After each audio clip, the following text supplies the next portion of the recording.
This is Bumper to Bumper TV. For a lot of folks, this is what is called an aspirational vehicle. After all, it is a Mercedes sedan, in this case something officially designated as a compact, the C-Class.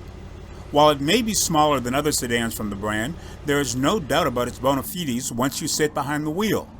Speaking of sitting, even in this unit, which has an overall length of 187 inches, drivers and passengers have room to be comfortable. That extends to the rear seat, where there's more than 5 feet of legroom. The current generation layout is a mirror image of what comes in the S and E-Class sedans, along with the brand's SUVs. Like those other models, we also found the Mercedes approach to function and over-engineering is very evident.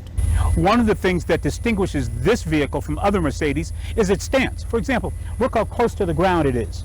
It's very different from what normally comes out of the showroom from a stock vehicle. But a closer look reveals that this is an AMG. And what does that mean?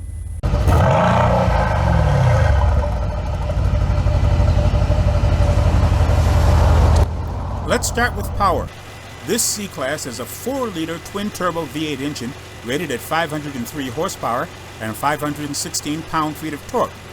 In a week of seat time, we found it was more than ready to lead the pack when the accelerator is pushed. For the first time, it also gets a customized design to AMG Speed Shift 9-speed rear-wheel drive automatic transmission. This is more than just a nice sedan to commute with or for that road trip we can all enjoy. The C63 is equally at home on the track and will provide a driver with lots of performance data in those situations.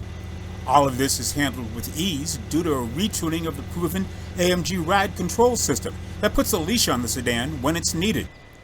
The design team also got a chance to up their game with a reworked front and rear look. While retaining the brand's heritage, it also moves the body language forward with a promise of more change to come. I'll be looking forward to what comes next. I'm Greg Morrison.